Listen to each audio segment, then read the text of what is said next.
The call that changed everything. It was just another regular Tuesday, the kind where the hours crawl slower than a snail uphill. I was in my office, sipping lukewarm coffee that tasted like burnt cardboard, eyes glued to a spreadsheet I had already reviewed 3 times. The hum of the ceiling fan above buzzed like a lazy fly, and my inbox blinked with unopened messages I wasn't ready to face. That's when my phone buzzed on the desk. A name popped up that made me blink. Malik. My brother, and I weren't exactly the kind who called just to catch up. He lived out in Hawaii, running one of those jaw-droppingly expensive resorts tourists fly thousands of miles to photograph. Our conversations were rare, usually reserved for birthdays and the occasional holiday check-in. So a random call from him in the middle of the day? It wasn't normal. I picked up, already expecting something odd. "Hey, little bro," he said, casual as always. "What's up, Malik?" I leaned back in my chair, waiting. There was a pause. "Quick question. Where's your wife?" I blinked. "She's on a business trip," I answered slowly. "In New York. She left Sunday." "Why?" Another pause, longer this time. "You sure about that?" Something in his voice shifted. No longer casual. "Not joking." "Why do you ask?" I said, my voice tightening. "Because," he sighed, "I'm standing in the lobby of the resort right now. And I swear on Mom's good name, your wife is right in front of me. She just checked in. With another man." The room fell silent. I thought I misheard him. "What?" "She's here," Malik said again, lowering his voice. "Barefoot in a sundress.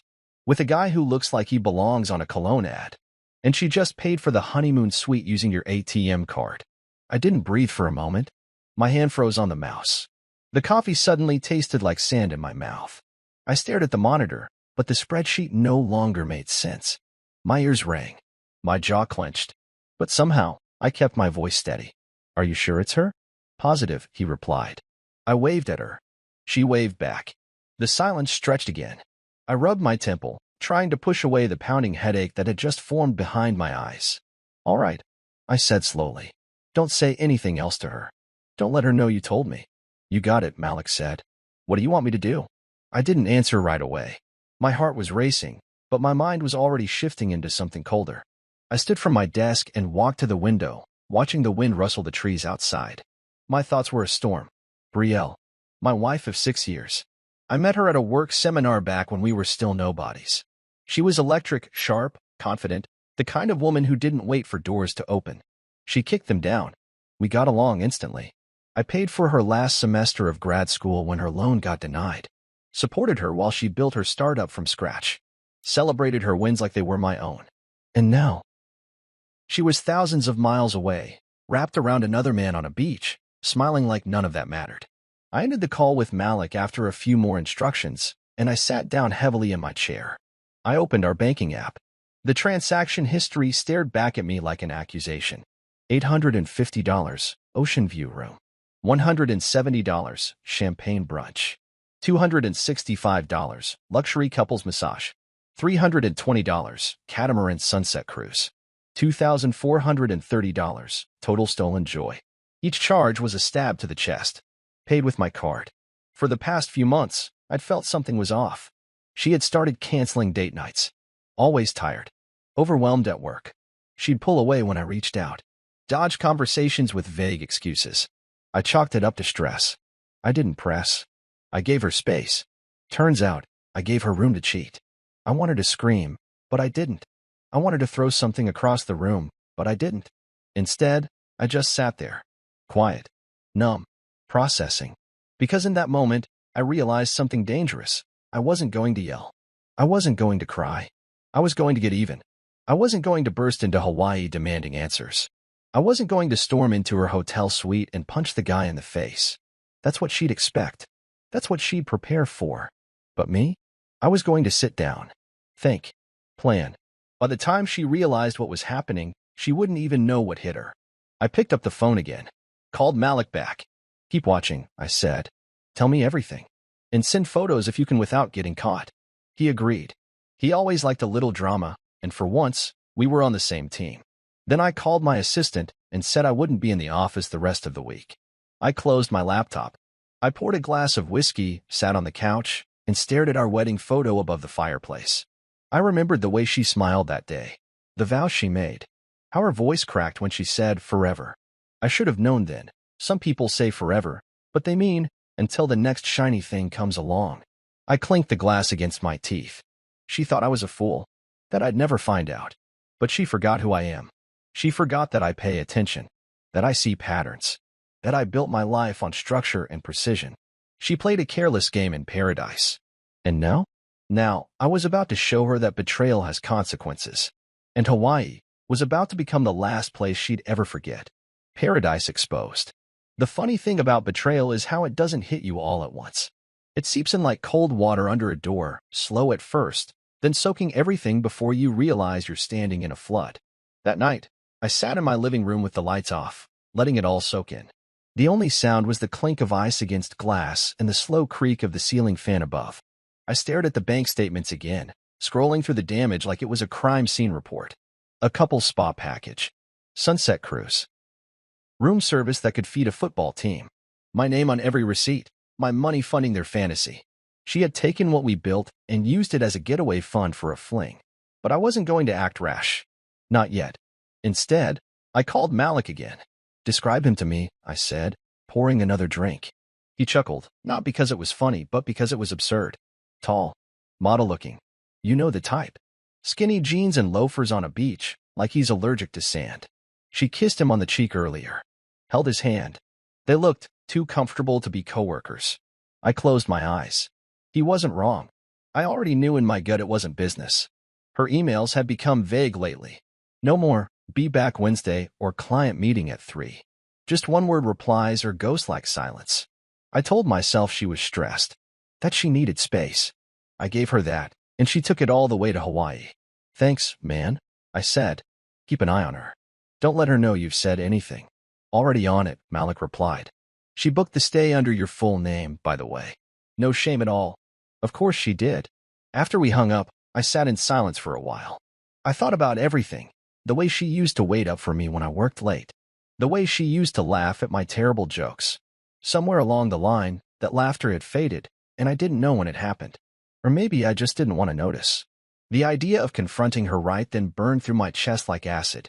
I imagined flying down to Hawaii, bursting into their suite, catching them red-handed. But then I pictured her reaction.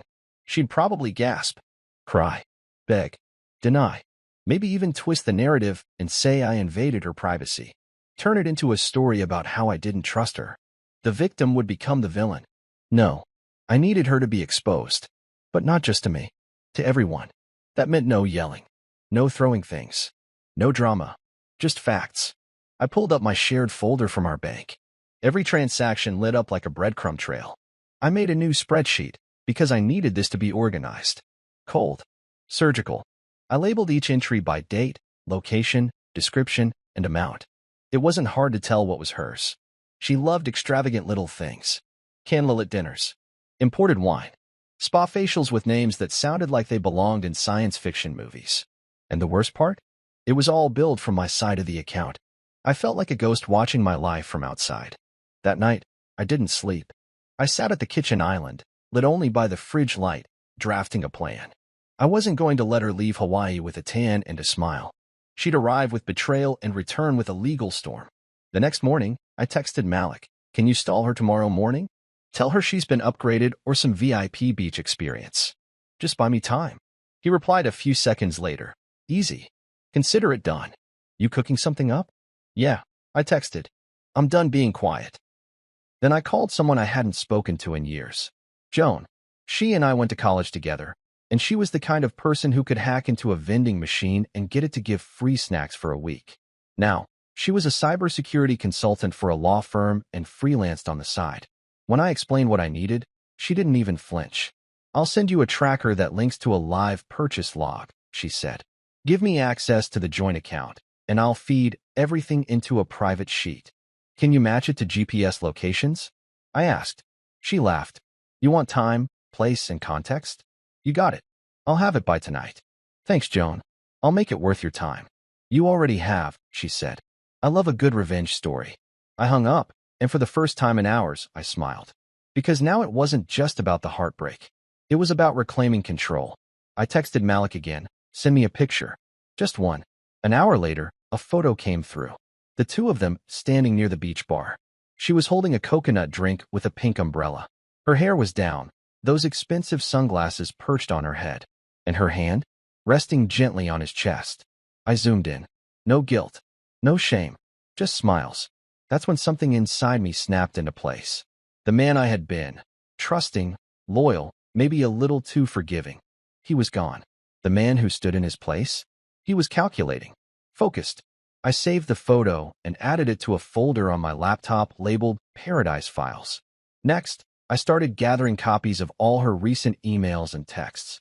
She'd sent the travel confirmation from her work address to his personal one and carelessly CC'd herself.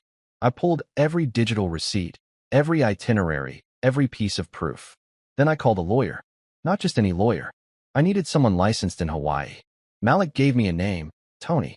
Civil attorney, sharp as glass, known for taking down big players with nothing but a folder and a raised eyebrow. I emailed her my evidence. 30 minutes later, we were on a Zoom call. I don't just want a divorce, I told her. I want a financial claim. Fraudulent use of funds. And I want her served while she's still in Hawaii. Tony raised an eyebrow. You're not messing around. Not anymore, I said. She nodded. Send everything. I'll draft a claim. When do you land? I hesitated. I haven't booked the flight yet. Well, she smiled.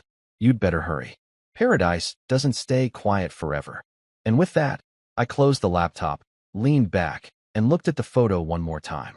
Brielle thought she was living her best life. But she had no idea I was about to turn her paradise into a courtroom. I wasn't just exposing her.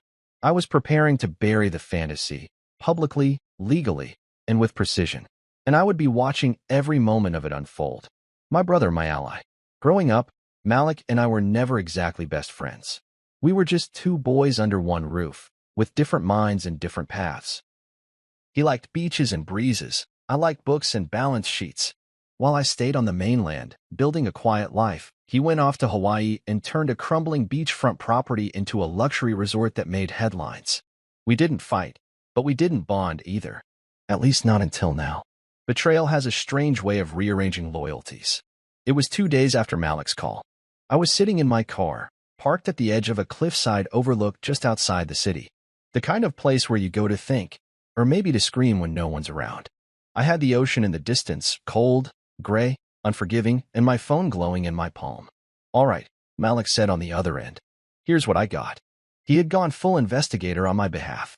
The kind of effort you only make when blood actually means something. Reservation details are all under your name, he began. She booked the honeymoon suite for 6 nights. Confirmed through your shared bank card. All-inclusive. Champagne welcome. Turn-down service. Ocean view. I closed my eyes. Send me the documents. Already in your inbox, he said. And I've pulled security footage too. Discreet angles. Nothing invasive, but enough to show they're not just coworkers. You sure? I asked, jaw tight. Trust me, he said flatly. She's not talking business. They're kissing by the pool bar. Arms around each other. I even saw them dancing last night at the luau. A knot twisted in my stomach. She ever say anything to you? I asked, wondering if she tried to lie to his face. Nope. Just smiled like everything was fine. Didn't even flinch when I greeted her. She said she was just taking a break from work stress. I didn't let on. Good. And him? I asked. What's his story? Malik exhaled through the speaker. Name's Levi. I asked a few staff members to poke around. Turns out he's some kind of marketing manager at a firm in California. Mid-30s. Works out a lot. Acts like he's God's gift to women. Perfect, I muttered. The cliché of clichés. You want me to do more digging? No, I said. I've got someone else helping on that front. Because I did. Joan. She'd already sent me a Google sheet, color-coded, organized, time-stamped, with every purchase Brielle made using our joint account since she landed. Even GPS coordinates were included, ping from the stores and restaurants she visited.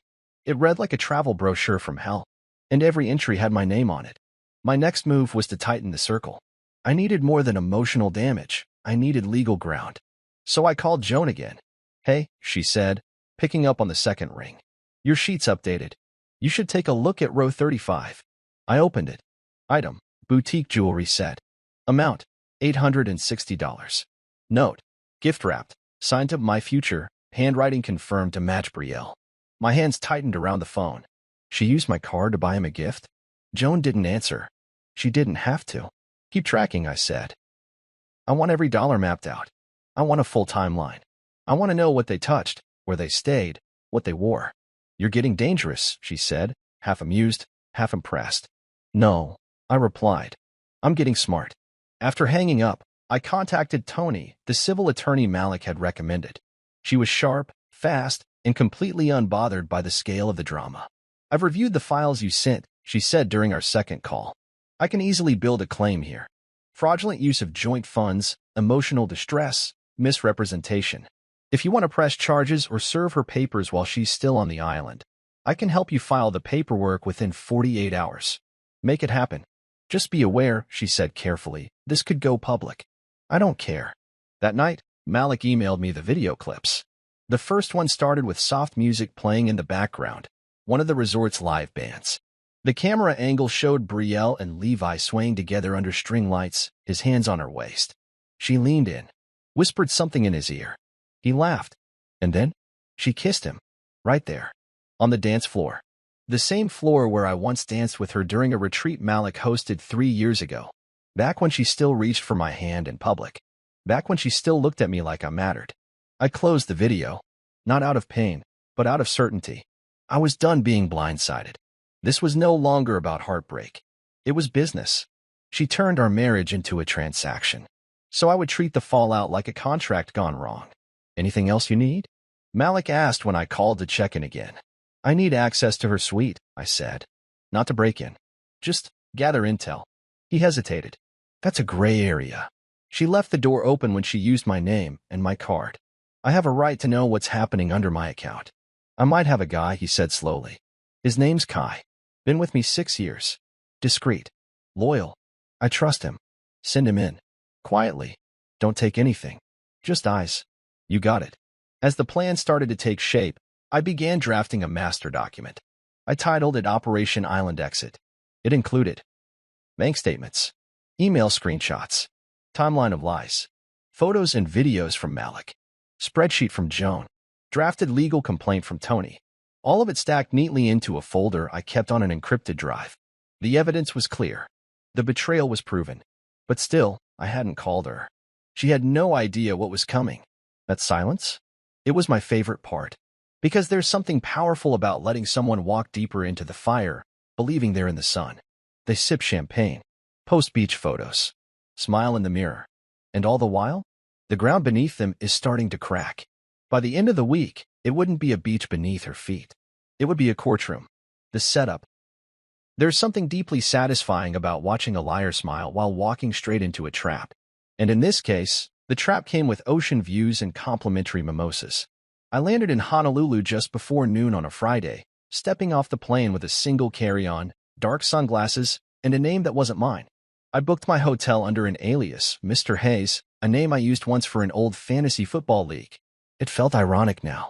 That identity, unlike my marriage, was still intact. I didn't stay at Malik's resort. That would have been reckless. Instead, I checked into a boutique hotel just a few blocks away, one of those eco-luxury places where no one asks questions as long as you tip well and look tired. I kept to myself. No loud calls. No public scenes. Just observation, coordination, and silence. Malik met me later that evening at a small cafe near the marina. He wore flip-flops and a linen shirt, blending in with the tourists. Me? I still hadn't changed out of my travel clothes. I wasn't here to relax. She's still playing the perfect guest, Malik said, sipping his drink. She booked a couple's kayak tour for tomorrow morning. With him? I asked. He nodded. And they added a spa session for 2 in the afternoon. She's using the card like it prints money. She doesn't suspect a thing? Not a hint. She's floating. I leaned back in my chair, staring out at the docked boats. The setting sun bounced off the water like liquid fire. It should have been romantic. Instead, it felt like a countdown. All right, I said. Let's move forward. Introduce me to your attorney friend. The next morning, Malik set up a quiet meeting with Tony Rivera, a civil attorney whose office overlooked the edge of Diamond Head. She greeted me with a firm handshake and a confidence that made it clear she didn't lose often. I've reviewed the documentation, she said, gesturing to the thick folder I'd provided. You've got solid grounds: financial misconduct, fraudulent use of joint funds, and emotional distress. More importantly, We can file here, But if you wanted to hit harder, we wait until she's mid-trip. Let her think everything's perfect, then drop the hammer. I nodded. Make her feel untouchable. Then remind her she's not. Tony smiled. My kind of client. That afternoon, I returned to my hotel and reviewed the latest batch of updates from Joan. The spreadsheet had grown. More dinners, jewelry, a private snorkel tour. One transaction labeled Lover's Cove Picnic Basket Premium. That one stung. Not because of the money, but because we'd done that same picnic 2 years ago. It had been her idea then. Now, it was recycled romance for someone else. I closed the laptop and called Malik. Time for the next phase, I said. Card switch, he asked. Yes. Can Kai handle it? Kai was Malik's right-hand man. Quiet, unshakable, the kind of guy you could trust to carry secrets to the grave. Malik once said Kai had fixed a blackout during a hurricane with duct tape and a screwdriver. I'll brief him tonight, Malik replied. We'll do it tomorrow morning when she comes down for breakfast. Tell him to be fast. Clean. No errors. The plan was simple. Malik would stage a billing issue at the front desk that required Brielle's physical presence. Something like a hold error on the room. While she was down arguing, Kai would enter the suite, swap her real ATM card with an identical dummy, and leave everything else untouched. When she tried to use it later that day, nothing would work. Her picture-perfect vacation would collapse by degrees, each swipe a reminder that control was slipping. By the time the sun rose, everything was in motion. Malik called me around 10 a.m. She's at the desk now, he whispered, giving my staff the fake smile. Is Kai in? Already in and out. Like a ghost. I grinned. Perfect. Later that afternoon, Joan messaged me. No activity on the real card since 10:13 a.m. Looks like the decoy's in full effect. That was the moment I finally felt the shift. The balance tipping. I imagined her standing at the register of some boutique shop, sunglasses in one hand, disappointment curling her lips as the cashier shook their head. Card declined. Swipe again. Declined. Confusion. Embarrassment. Panic. Malik confirmed it. They went to the jewelry store in Waikiki, he said. She tried to buy a gold chain. Got declined. Tried again. Nothing. Levi looked confused. She looked pissed. And now, they're back at the resort. She's on the phone with someone. Probably the bank. Or maybe you. I chuckled. Let her call. I didn't answer, of course. I wasn't ready yet. She had to sit in it longer. But I wasn't done. I crafted a short message on a white piece of paper and sealed it in an envelope. Then I printed one of the clearest screenshots of her kissing Levi on the beach and added it inside. On the paper, I wrote just one line. Smile. You're not on vacation anymore. I handed it to Malik in the lobby that evening. Deliver this to her tomorrow morning. Hand it to her personally. Say it's from a private guest. Then walk away. He turned the envelope over in his hand. She's gonna lose it. That's the point. That night, I returned to my quiet hotel room. I stood by the window, watching the ocean crash against the rocks, and thought about the man I had been just 1 week ago. Blind. Tired. Trying to fix something that was already broken. Now, I wasn't trying to fix anything. I was just making sure the wreckage had my signature on it. The next morning, Malik called me with a chuckle in his voice. She opened it in the breakfast lounge, he said. Went pale like someone kicked the chair out from under her. Levi asked what it was. She told him it was nothing. Then she stormed off to her suite. I smiled, staring at the rising sun outside my window. Good. She's gonna blow soon, Malik added. She already did, I said calmly. She just doesn't know it yet. I ended the call, finished my coffee, and zipped up my suitcase. It was time to go home, not because I was finished, but because the real show was about to begin. And she still had no idea the cameras were rolling. The card switch. There's a specific kind of silence that follows a perfect setup. It's not empty, it's loaded. Like the air right before a storm breaks, or the hush that settles in a courtroom when the verdict is about to be read. That's the silence I sat in the morning after Malik delivered the envelope. A thick, waiting kind of silence. I didn't rush it. I let the clock do the work.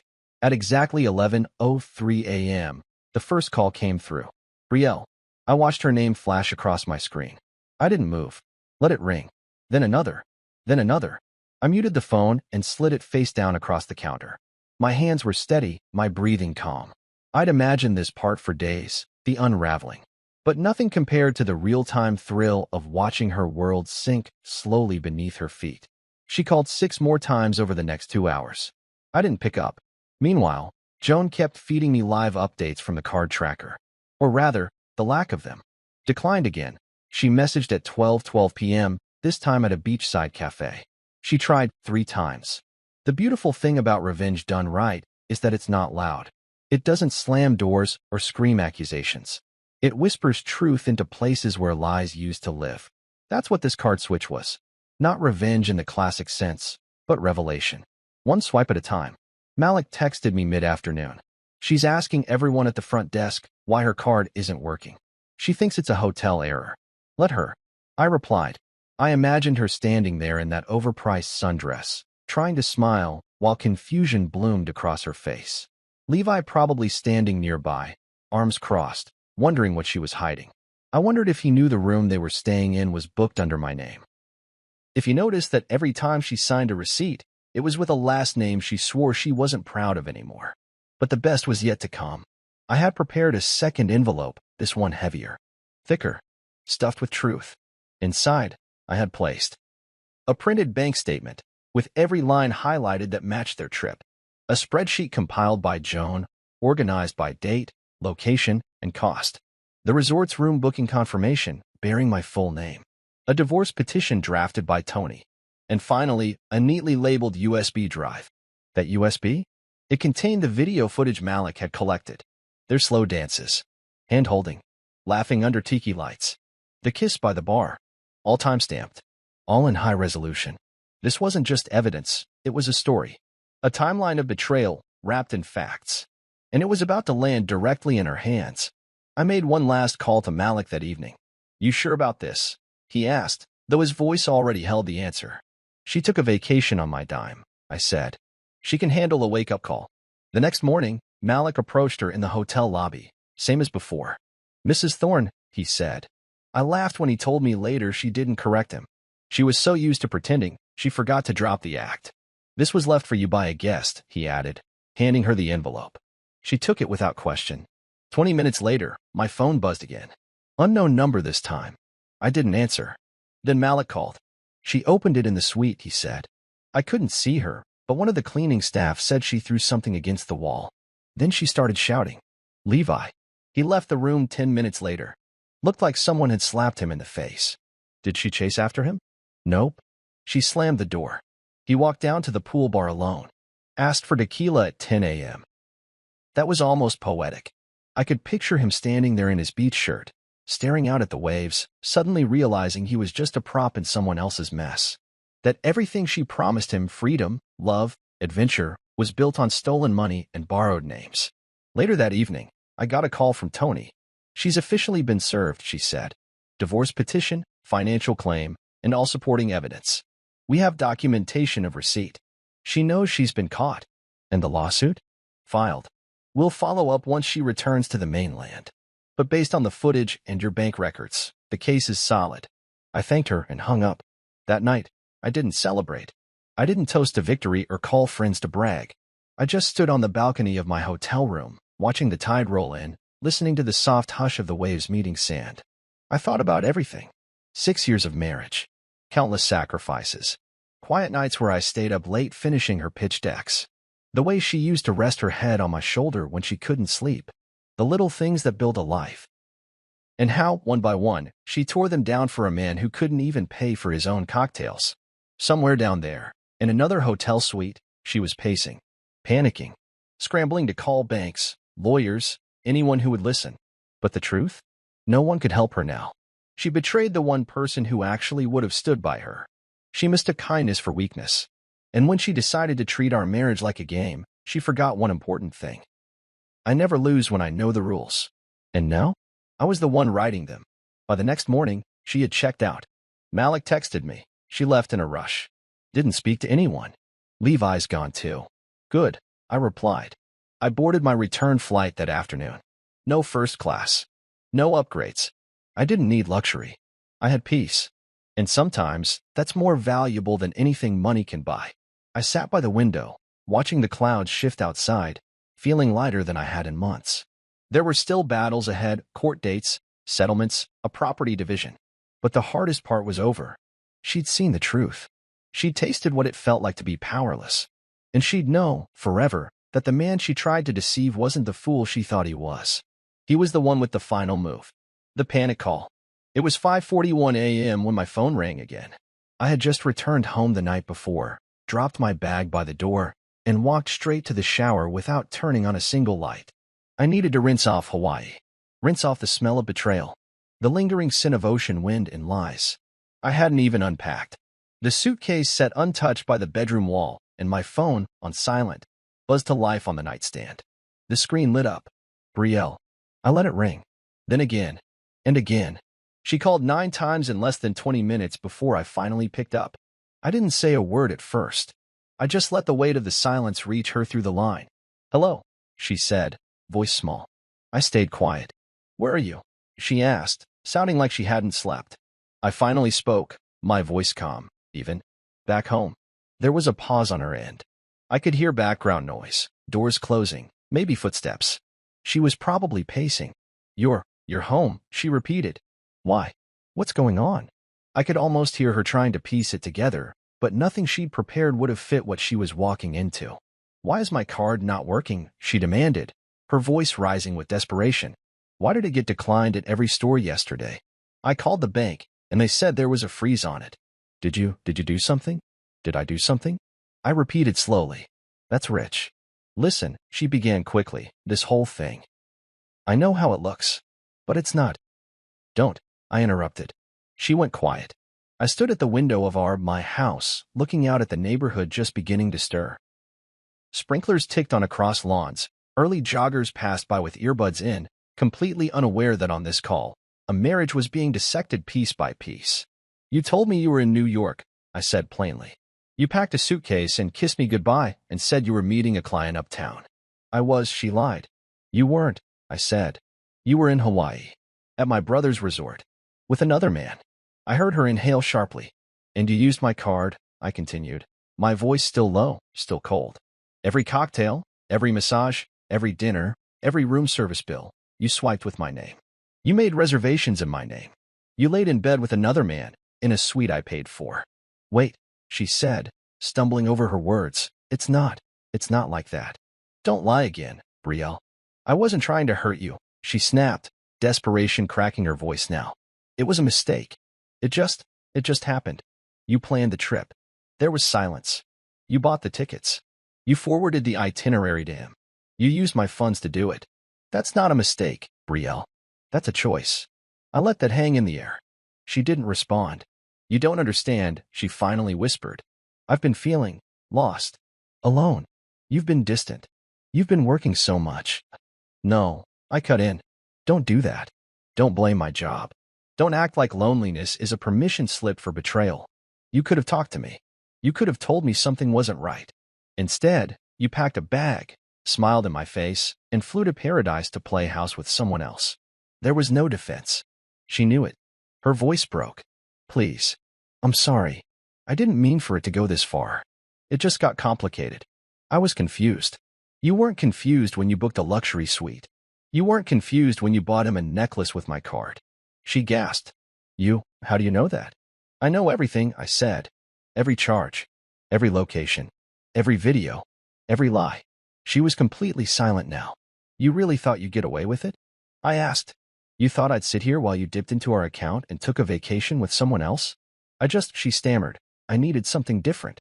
I didn't plan on hurting you, I swear. I still love you." I almost laughed. "No, Brielle," I said. "You love what I gave you. The stability, the money, the image. You loved the version of me that didn't know what you were doing." She cried then, quietly. I didn't interrupt. I didn't comfort. "I don't know what to do," she said between sobs. I made a mistake. "You'll get a package by 9 a.m., I said calmly. "What?" "In your suite. Courtesy of the hotel manager. Open it. Read everything inside. Then pack your things and check out. You'll be flying home alone." She sniffled. "What's in it?" "Reality," I said. "Something you've been avoiding." "I can fix this," she pleaded. "Please. I know I hurt you, but I'll do anything. Just tell me how to make this right." "You can't," I said. "This isn't about hurt anymore. It's about who you chose to be when you thought I wasn't watching." "But I didn't mean to fall for him," she whispered. And there it was. The truth. I didn't even flinch. "Brielle," I said slowly. You chose him. You booked the flight. You packed the bags. You shared the bed. You used my card to fund the fantasy. That's not something that just happens. That's effort. That's intention. Silence. And then the smallest voice I had ever heard from her. I'm scared. You should be. The line was quiet for a long time. I could hear her breathing. Maybe she thought I'd soften. Maybe she thought I'd say, come home, or we'll figure this out. But I'd figured it out already, and she no longer had a place in it.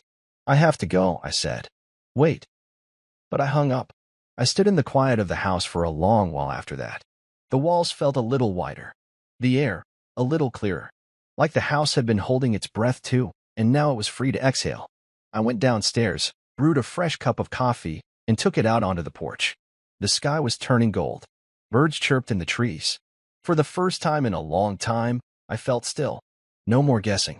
No more wondering. Just truth. I didn't need to yell or scream to win. All I had to do was stop pretending she was someone she never intended to be. And soon, when she opened that package, she'd realize just how much pretending had cost her. The envelope of consequences. The sun rose in Honolulu like it always did, calm, golden, promising. But for Brielle, this morning was going to be different. I imagined her waking up in the luxury suite, the ocean breeze slipping through the curtains, the faint sound of waves in the distance. For a moment, maybe she even forgot everything. Maybe she reached for Levi. Maybe she still hoped this was just a bad dream. But dreams don't come with documents. At exactly 9 a.m., Malik followed through on our agreement. He walked up to the suite, knocked twice, and handed her a second envelope, this one thicker than the last. He didn't say a word, just smiled politely, turned around, and walked away. Inside that envelope was the end of everything she thought she had control over. The divorce petition was printed on crisp, white paper with bold lettering and Tony's law firm's insignia at the top. It detailed every violation of trust, every financial abuse, every legal reason I had for terminating the marriage. No fluff, just facts. Alongside that, I had included a formal restraining order against her access to all joint accounts, investments, and property titles. Tony's team had frozen everything. The house, the cars, the business assets. Brielle now had no access to anything we had built together. Also included was a breakdown, a full spreadsheet, color-coded, labeled, with every single dollar she had spent using my name. There were receipts from the resort, restaurants, designer stores, and even gas stations. Each row was a nail in the coffin. Joan had done an exceptional job organizing it all, and it looked less like a document and more like a prosecution case file. But what truly mattered, the thing that would take her breath away, was the final item in the envelope. A small black USB drive, neatly labeled. Inside the USB was the footage. For separate clips, each captured with date and timestamps from Malik's security system. There was no ambiguity, no grainy, low-resolution blur to dispute. The kiss under the tiki lights, the hand on her thigh at the poolside lounge, the giggling as she leaned on Levi during the luau, the way she leaned into his neck as they walked back to the suite at night. It was all there. And he, Levi, was just as exposed. That's the part she hadn't thought through. He worked for a firm in San Diego. Brielle once told me it was conservative, uptight, known for firing employees over office romances and inappropriate social behavior. She never thought I'd find out. Never thought Malik would track the footage. Never imagined I'd take it this far. But I had. Because love wasn't the point anymore. Dignity was. I got a call from Malik about 30 minutes after he delivered the envelope. You're not going to believe what just happened, he said, half laughing. Try me, I replied. She came down to the lobby in a fury, holding the envelope like it had bitten her. Demanded to speak to management. Then she demanded to speak to me. And I asked. I met her outside the main doors, he said. She started yelling, asking if I was working with you. She said it was invasion of privacy. I let her talk. Smart. Then Levi came out. He looked shaken. I think he saw the video. I leaned back in my chair. He knows. Oh, yeah. His face said it all. He wasn't furious. He was terrified. Probably realized the kind of fallout he's about to walk into. Good. They argued right there, in front of everyone, Malik said. She said something about fixing it. He said something about lawyers. Then he just walked off. Didn't even wait for her. That part didn't surprise. She had traded 6 years of real for 6 days of illusion. And now she was left holding an envelope full of truths and a name no one wanted to be associated with. Later that day, I received an email from Tony's assistant. Everything had been filed. The claims were active. The documents had been notarized and verified.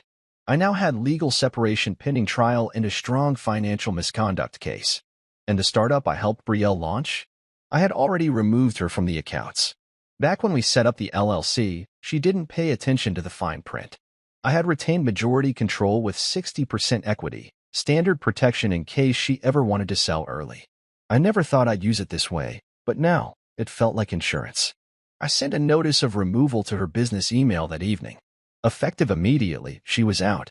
No longer CEO, no longer partner, no longer tied to anything I built. The final blow came when Malik told me Levi's company had received a forwarded copy of the video. Not by me, of course not.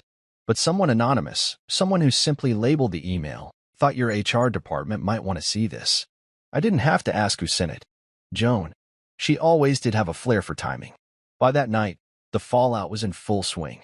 I stayed up reading a book I'd been trying to finish for months.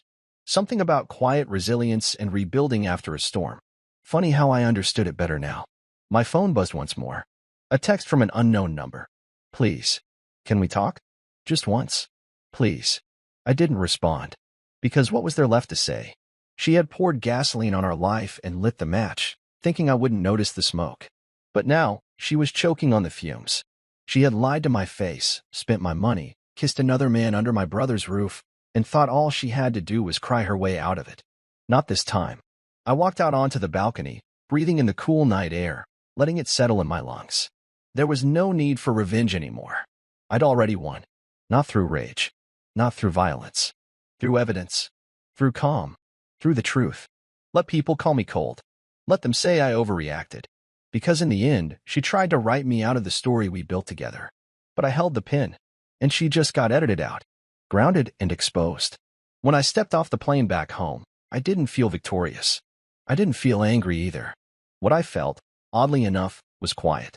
A kind of stillness that settled in my chest like dust after a storm. I wasn't coming home from a war. I was coming home from a revelation. And the man who had left just a week ago wasn't the same man walking into this house now. I took my time walking through the front door. Everything was exactly as I left it. The shoes neatly by the door. The vase with dried lavender still sitting untouched on the dining table. But the energy had changed. It was no longer our house. It was mine. Completely, irrevocably mine. Before I even unpacked, I did what needed to be done. First, I changed the locks. A locksmith came within the hour. I didn't explain why. I didn't need to. The man simply did the job, took the payment, and nodded before leaving me standing with a brand new set of keys and a fresh bolt on the past. Next, I contacted my bank and finalized the financial separation. Our joint accounts were already frozen, thanks to Tony, but now I made it permanent. No more access. No more loopholes. Every dime was accounted for, every transaction traced. I wasn't just protecting myself, I was securing peace. Then I cleared the house. Not of furniture or memories, just of her. Everything that belonged to Brielle, her clothes, shoes, makeup, books, favorite mugs, even her yoga mat, I boxed up and stored in the garage. I didn't throw anything out. That would have been too easy. Instead, I put it all neatly into labeled bins, and I left a simple note on top. Collected. Categorized. Claimed. You can coordinate pickup through your attorney. I didn't need her setting foot back inside. She had already stomped enough mud through the floorboards of my trust. 3 days later, the doorbell rang. It was a courier with a stack of papers, signed responses from her legal team. She wasn't fighting the divorce. Not directly. Not yet. But the tone of the reply was careful, curated, designed to slow things down. Too late for that. The next morning, she flew back. Alone. Malik had texted me the moment she checked out. She's leaving today. First class. No Levi. I didn't respond. I didn't need to. But I knew the storm was about to move from Hawaii to here. Sure enough, by mid-afternoon, there she was, standing at the front door like someone who forgot they no longer lived here. She had sunglasses on, her hair pulled back in a tight ponytail, and that same duffel bag she'd taken to Hawaii slung over her shoulder like nothing had changed. She rang the bell twice.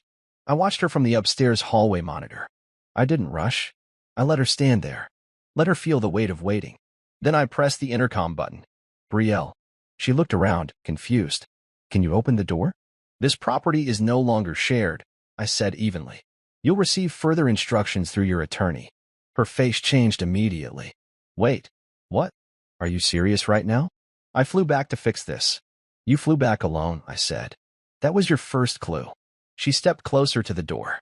Please, just let me in. We can talk. There's nothing to talk about. Come on, you don't mean that. You said you needed space. You took it. In Hawaii. With another man. That was a mistake. No, I interrupted. It was a pattern.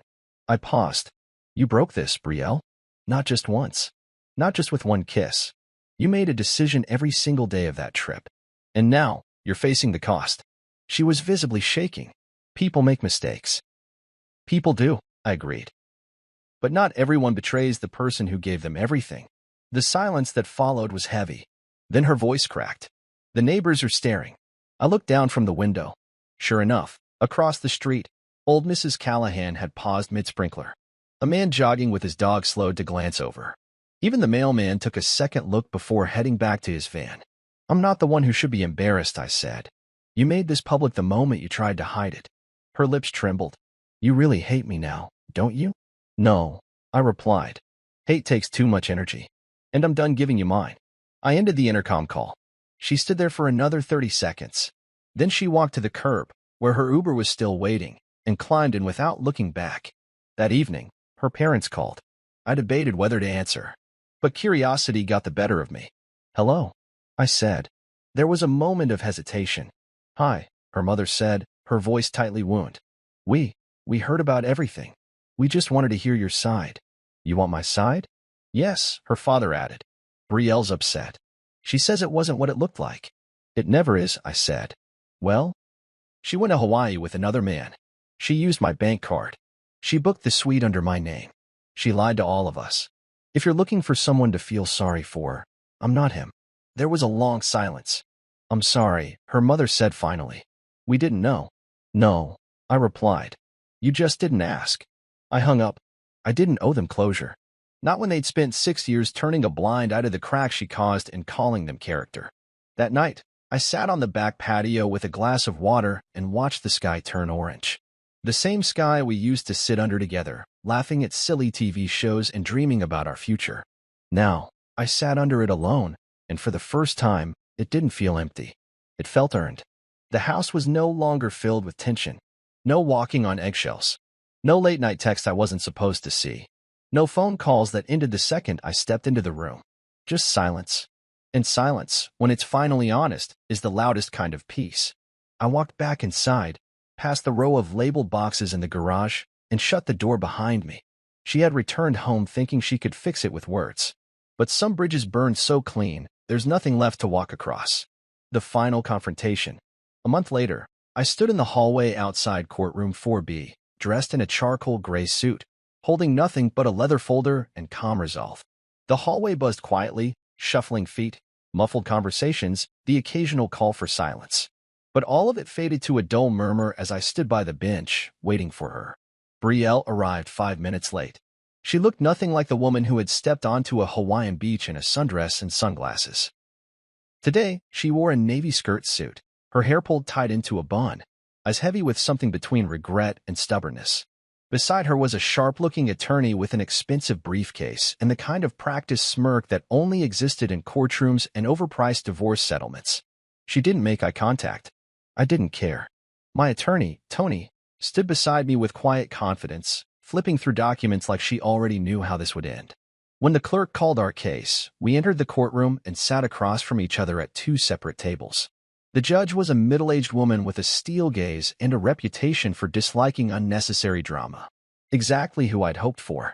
Tony opened with a calm summary of the case: financial misconduct, betrayal of marital trust, fraudulent use of shared assets. She spoke clearly, backed by dates, receipts, bank statements, and video footage we'd submitted into sealed evidence. Brielle's lawyer tried to counter with emotional appeals. Your Honor, he said, my client acknowledges that mistakes were made. But this was not a calculated attempt to harm her husband. This was the result of emotional distance in the marriage. My client felt isolated, neglected, and alone. She acted irrationally, yes, but not maliciously. Brielle lowered her eyes, like the weight of those words was hard to carry. The judge didn't blink. Tony rose smoothly. Your Honor, feeling neglected doesn't justify using your spouse's identity and financial accounts to fund an adulterous vacation. My client has presented proof of premeditation, booking details, duplicate reservations, and video footage showing sustained romantic engagement with another man. This was not spontaneous. This was a pattern. The judge nodded, flipping through the documents. Then she turned to Brielle. Mrs. Thorne, do you deny traveling to Hawaii with another man using your husband's financial information? Brielle looked up, her voice barely audible. No, Your Honor. Do you deny that the room, the meals, and the gifts were charged to your husband's account without his consent? Again, no, Your Honor. Do you deny that during this trip, you portrayed yourself as unmarried on official travel documents submitted to the resort and tour companies? Her attorney tried to speak, but the judge raised a hand. I'd like to hear it from her. Brielle hesitated, then shook her head. I don't deny it. The judge nodded and leaned back in her chair. Thank you. Tony stood again and handed over the final exhibit, my written statement. The judge read it silently for a moment before placing it aside. Then it was my turn. Would you like to say anything? The judge asked. I stood, buttoned my jacket, and walked slowly to the witness platform. I didn't look at Brielle. Not once. My eyes stayed forward, my voice even. I was married for 6 years to a woman I thought I knew. I supported her through grad school, paid off her debts, helped launch her business. I built our life carefully, brick by brick. And one day, without warning, she took a sledgehammer to all of it and smiled like it was self-care. A few people in the gallery shifted. I continued. She planned a trip with another man. She lied to my face. She used our joint funds, my money, to finance a vacation she called a business trip. She bought jewelry for someone else while pretending to be someone else. She committed financial betrayal and emotional abandonment, all in one act. I paused. And when she got caught, she didn't apologize. She didn't come home and confess. She panicked because the fantasy fell apart. I finally turned my head slightly, just enough to glance at her. You had 6 years to make things work, I said softly. You chose a 5-day trip over a lifetime. I stepped back, nodded to the judge, and returned to my seat. The room was still. The judge adjusted her glasses, glanced at the stack of evidence once more, and gave her ruling.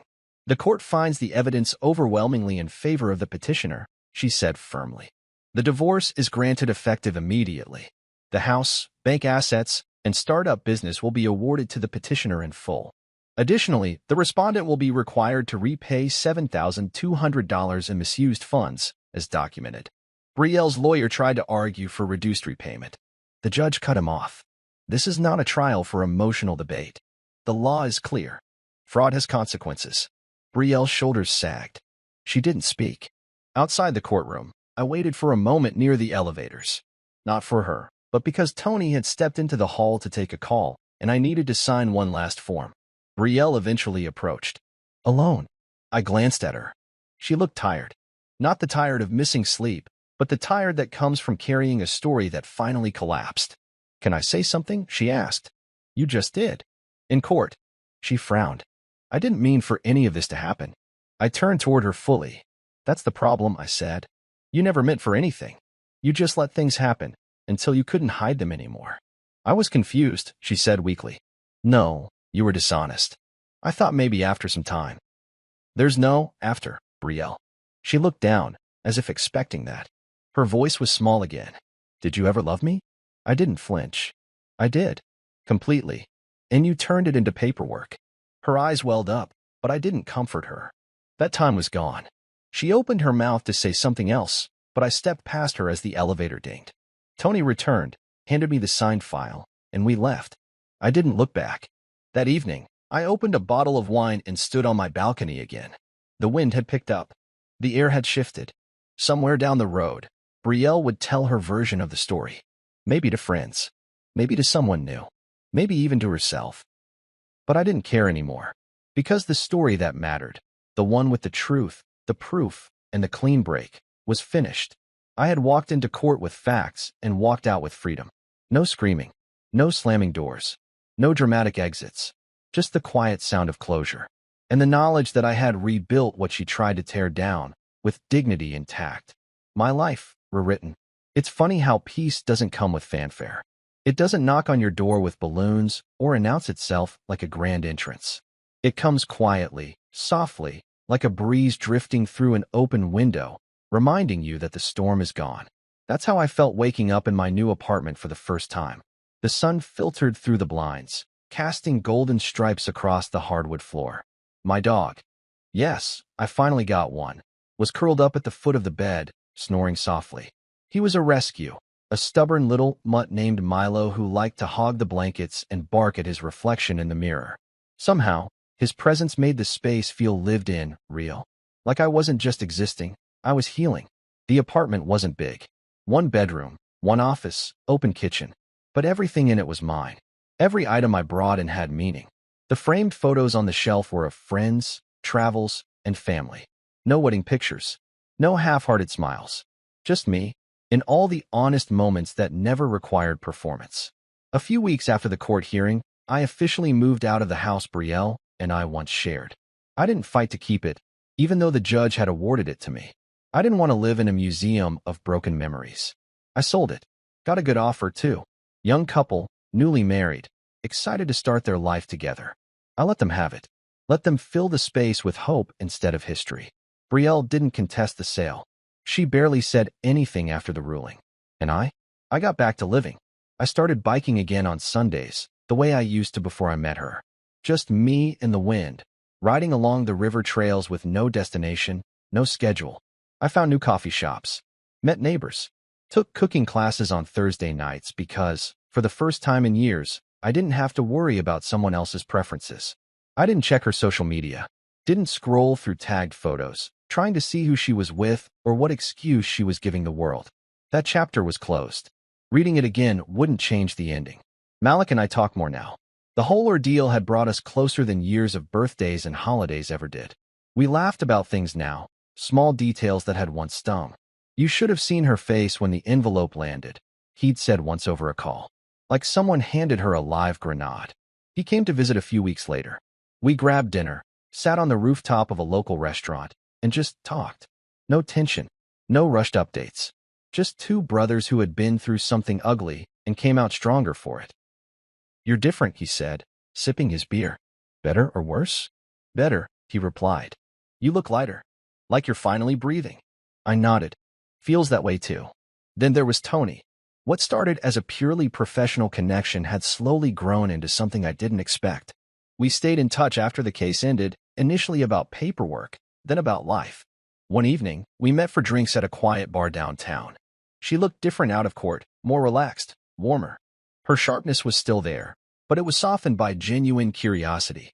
She asked how I was doing, not in the way people do to be polite, but like she really wanted to know. "I'm learning to be selfish again," I told her. She smiled. "Good. You earned that." By the end of the night, I realized I hadn't thought about Brielle once. Not her lies. Not the videos. Not the voice that once convinced me she'd never hurt me. Just me and the woman sitting across from me, sipping wine and laughing without pretense. It didn't turn into something overnight. I didn't dive into a rebound or force myself into romance. I let it unfold the way healing should, slow, steady, respectful. Maybe it becomes something more. Maybe it doesn't. But for once, I was okay with the uncertainty. One Saturday morning, I visited the place I used to sit with Brielle on our good days, an overlook that faced the city skyline, tucked behind a quiet park. I sat alone on the bench, watching the wind carry leaves across the path. I thought about everything she took from me, and everything I took back. She took my trust. I reclaimed it through boundaries. She took my finances. I rebuilt with intention. She took my dignity. I answered her betrayal with grace, strategy, and silence. People often say that revenge is best served cold, but I disagree. The best revenge is living a life so complete, so unapologetically peaceful, that the person who tried to destroy you ends up haunted by how little they mattered in the long run. Brielle had called me once, weeks after the court decision. I didn't answer. She left a voicemail on Never Lee. "You were part of my good karma streak," she said, laughing. "Helping you gave me purpose again." "You saved me," I told her. "No," she replied. "You saved yourself. I just handed you the flashlight." I thought about that for a long time after we hung up. Because she was right. I could have chosen anger. I could have destroyed everything in my path just to feel powerful again. But instead, I chose clarity. I built spreadsheets, not shouting matches. I chose courtrooms, not chaos. I chose dignity when I had every right to explode. And because of that, I didn't just survive the betrayal, I redefined myself through it. Now, when people ask me what happened between us, I don't tell the whole story. I don't list the lies, the expenses, or the beach photos. I just say this. She left thinking she found better. I stayed and found peace. And that's enough. Because I don't owe the world an explanation for how I healed. I only owe myself the truth of what I endured and the pride of how I overcame it. So here I am, 39, divorced, rebuilding, and happier than I ever was in that marriage. Some people chase beaches while burning bridges. Me? I've learned to build on solid ground. No more borrowed trust. No more forced smiles. No more fake forever. Just me, my dog, a skyline view, and the quiet certainty that I will never let someone write me out of my own story again. Not even for paradise.